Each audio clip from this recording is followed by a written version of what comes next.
Itakumbuka kwamba juzi viongozi walitwa kwa ajili ya kuripoti kwenye ofisi ya ZCO, na baada ya kuripoti wakaambia waje kuripoti leo, na leo wameripoti tena. Tumepewa majibu kwamba tarehe ya kuripoti nyingine tutapigiwa simu. Hicho ndio nyingine leo. Kwa hiyo ni tarehe ngapi? Bado watataarifu ni lini watakuja kuripoti. Sasa kwa sasa hivi wanaruhusiwa kusafiri.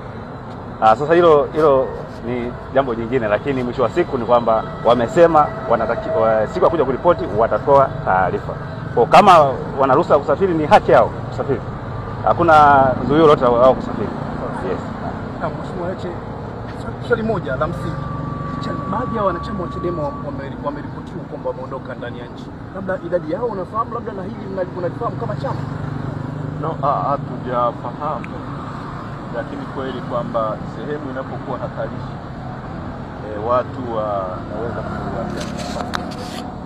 Na hata wakina Mandela walikimbia wakati makaburu wananani. Sio sifa nzuri kwa nchi yetu, kwa sababu hii ndio nchi iliyokuwa kimbilio ya Wanamibia, wa Afrika Kusini, watu wa Zimbabwe wakati wanaumizwa kule na wazungu.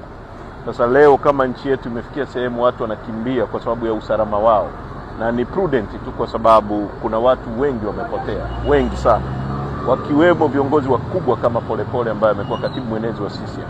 Sasa hili sio jambo dogo.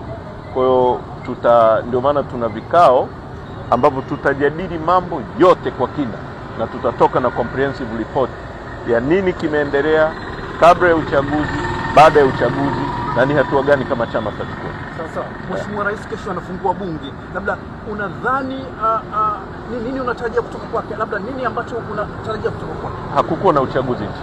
Hakujafanyika uchaguzi. As far as we know, na sisi msimamo wetu, uchaguzi hujafanyika. Uchaguzi unahusiana kupiga kura. Yes. Labda iwapo serikali itaka maridhiano, labda mzee nasema hivi, inatosha hiyo tuliyosema kwa leo kwamba hakukuwa na uchaguzi nchi.